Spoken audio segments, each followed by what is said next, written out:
Hello and welcome to the Smackdown review here on Wrestling with Regret. And no, your eyes are not deceiving you. I am not a Puerto Rican woman from Brooklyn. It's me, Brian Zane, and I'm back here reviewing Smackdown for the foreseeable future on this channel. As you might have heard, Alex, the self-proclaimed Queen of the Ring, she decided she no longer wanted to review Smackdown or watch WWE for a job anymore. And you know what? I can't blame her, all things considered, but she's a great gal and I loved her work. I'm sad to see her go. You know what? She left my channel and then days later she took my Quizzlemania crown from the Parts Fun Known channel just a couple of days ago. So congratulations to her on that. That's a lovely parting gift, and best of luck to her in the future on that show. But anyway, I'm back here reviewing Smackdown, and this week's episode, well, you know what? It's all about the game and how you celebrate him. But we'll get to that a little later. The New Day opened the show celebrating their latest tag team championship victory. Last week on SmackDown in a triple threat singles match, Big E won the match for his team, so the New Day are 8-time tag team champions. In the promo, Kofi mentions how proud they are to be sharing this history with other great tag teams throughout company history. And Big E's happy that Tom Brady's heading to Tampa to play for the Buccaneers. Out come the Lucha House Party. Lince Dorado tries to get the phrase Lucha lit over. It's not over. And they want to challenge the tag team titles. Then out come Miz and Morrison, the former champs, and they bring up all the hardships they had to go through as tag team champions, defending an Elimination Chamber, defending in the ladder match at WrestleMania, defending the triple threat singles match last week. They want a shot once again at the tag titles. And then Grand Metalik cuts a promo on Miz in Spanish. Miz wants John to translate for him, and he lies. Then the Forgotten Sons appear, and they want some of the action. Jackson Riker specifically calls out the Miz and calls him a poser for playing a Marine in the movies. The Forgotten Sons then jump the babyface tag teams. Miz and Morrison peace out. The segment ends with the Forgotten Sons standing over the New Day, and that is officially the best I've ever seen them look. Then after commercial break, we see Miz and Morrison interviewed by Renee Young, who we've not seen in a long time, and Miz and Morrison say they want a shot at the Lucha House Party in a tag team match later in the night. In your opening matchup, Drew Gulak takes on King Corbin in a Money in the Bank qualifier. Now recently, Daniel Bryan himself qualified for the match, so will his protege Drew Goo be as successful? By the way, I love the trope they have here where whenever you've got the mentor protege kind of dynamic, the protege always comes out to the mentor's music. Drew Gulak has his own theme. That's pretty well established. But nope, comes out to Daniel Bryan's music here. Also, they give a little medical update on Elias after King Corbin beat him up backstage last week. They said he suffered some broken fingers and a bruised larynx. Does the larynx speak for the trees, I wonder? Anyway, it's a good matchup here, but in the end, you've got Cesaro and Shinsuke Nakamura grabbing Daniel Bryan on the outside and jumping him, with Drew distracted. That allows Corbin to capitalize, hit the end of days to win and advance, go on to Money in the Bank. Then afterwards, he decks Drew with the scepter as Cesaro and Shinsuke are holding Gulak up. So seems to be implying a new alliance here between the Artist Collective and King Corbin. Where is Sami Zayn, the Intercontinental Champion, in all this? I have no idea, but nevertheless, you've got Corbin with seemingly some new henchmen. If there's one thing you can count on with Baron Corbin, well, there's two things you can count on with Baron Corbin, is that he will almost always lose to surprise roll-ups, and he's almost always surrounded by underlings. Up next, Sheamus takes on Daniel Vito, who apparently just teleports into the ring along with the referee in the middle of Sheamus's entrance. You can actually see when he's doing his entrance, the wide shot, you can just see these bodies scurry into the ring in the middle of it.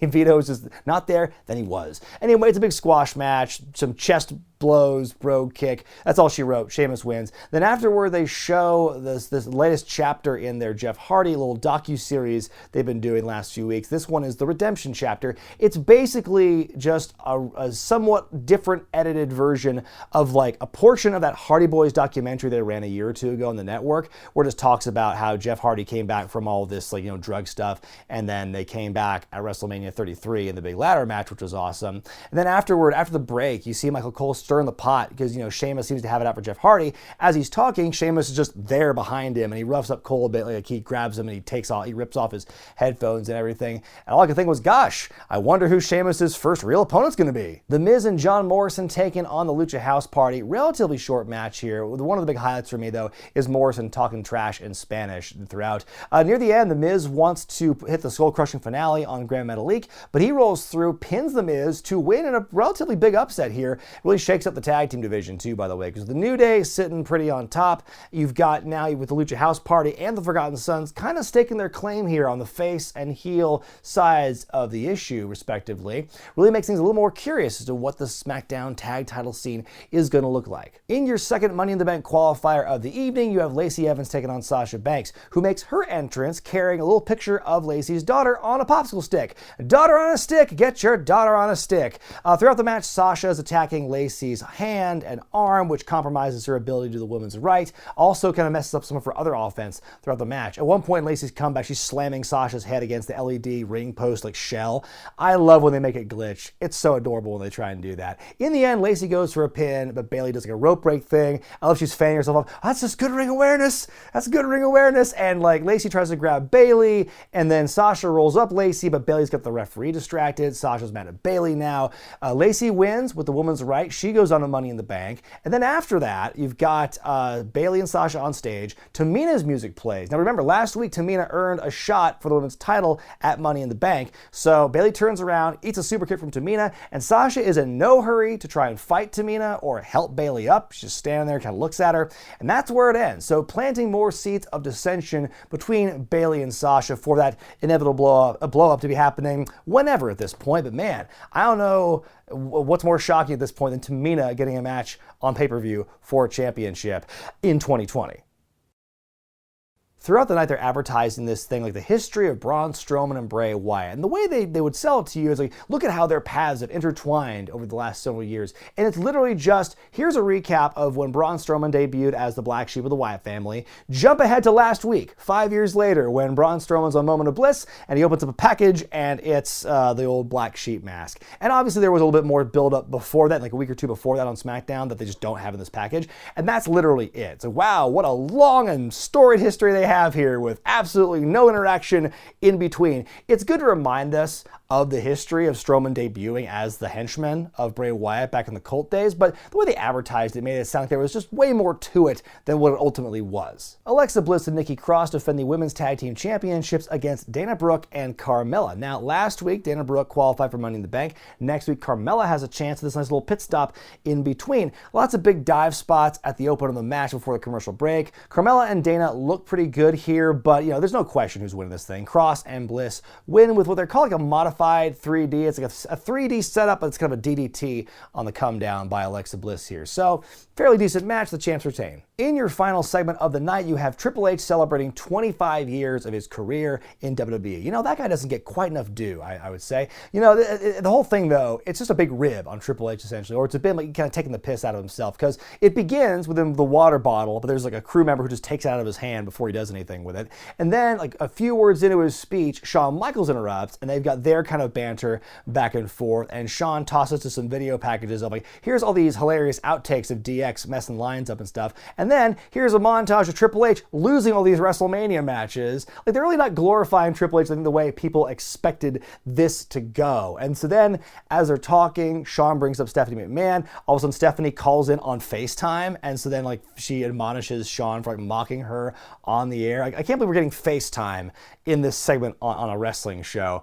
And then, as soon as Stephanie hangs up, Ric Flair comes in to FaceTime, and then they hang up, and just before they go to break, it's another FaceTime. You hear someone sobbing openly, and they seem to claim when they come back from commercial break, when it's the Road Dogg calling in now, oh, is Ric Flair crying and everything? So maybe that was him. It was never really explained. And then just as Shawn begins to talk about the Katie Vick segment, out comes Mr. McMahon himself, who then proceeds to rip into Triple H and Shawn, and they're all in a big laugh over this thing. You know, Vince is ripping at them, calling it boring. He compares it to the gobbledygooker, which he goes into a bit of a rant about his mindset about like what he was thinking about going into the gobbledygooker debut, how he had these aspirations of it being really successful and then it wasn't. He compares it to the Katie Vick segment. He compares it to Bayley, This Is Your Life. And then he says, by the way, that wasn't Bayley's fault. So at least he said that. That was very nice. He rips into them some more, struts his way off stage. They cut the lights. Then you hear a cricket sound effect. And that's how they end the show. So what a weird way to end the show that was, completely going against everything I think we all kind of thought it was going to be leading up to it. Because the cold open of this week's show was like, the game, the King of Kings, Triple H, and this big old pomp and circumstance. And then throughout the night, we get these little hype packages like debuting in 95 as Hunter Hearst Helmsley, DX invading WCW in their tank, his big return to Madison Square Garden after his quad injury, all these big moments in his career, and they're really glorifying him. And then in this segment, they rib on him the entire time, and it's just this big joke. It's like, it's kind of genius, actually, because when you think about as much as Triple H has been so built up and glorified over the years, admittedly to the chagrin of some fans, you've got this thing where this incredible milestone, 25 years in the company, and they just shit all over him. They make fun of him, and they're just like having the time of their lives. It's all one big kind of rib. It's like a different version of like the Triple H, or actually the Ric Flair 70th birthday celebration last year going into Mania 35, where it's this big old celebration. It's Ric Flair, he's so awesome, and psych, we see him get kind of murdered by Batista. Like this kind of like total bait and switch. And this was not that in any respect, but it was this kind of thing where it's like, kind of turns the concept on its ear. It's not this giant like self-filleting kind of thing, self-glorifying thing. There is a point in this though when Triple H just gets serious though, and he puts over the guys who put him over in his career, guys like The Rock and Austin and Foley and all those guys and whatnot. So there was that bit of like seriousness to it. Everything else though is just like jokes and just all this like what the fuck material. Vince McMahon showing up and just like calling him boring, and then like bringing up all these other regrettable things that he's booked in the past. It was very entertaining. It was a tremendous way to close out the show, and I'm glad that they kind of went away from the formula of like over glorifying Triple H. It was just a fun thing. It was just fun, and it was silly, and that's pretty much all you can ask for. My grade for this week's SmackDown is a C+. I wanted to give like a higher grade, like a B- or something, based on the strength of just the what the fuckery of the Triple H segment at the end. But the more I think about the rest of the show, it's like there were some good but not great segments, some good but not great matches. It was just, it was a decent show, and it was bumped up at the end by the weird Triple H segment at the end. And then it was, besides that, it was an okay show. I was entertained, but I wasn't like dogging on it, but I was like, wow, this is an amazing episode. It was just right in the middle for me for the most part. But you know what? Overall, I was, pleased with this episode, and I'm happy to be back on the SmackDown train. But let me know what you thought about SmackDown this week and that bizarre Triple H segment in the comments section below, and be sure to give a letter grade by going to the iCard in the corner of your screen. I'm Brian Zane, and I'll see you next time.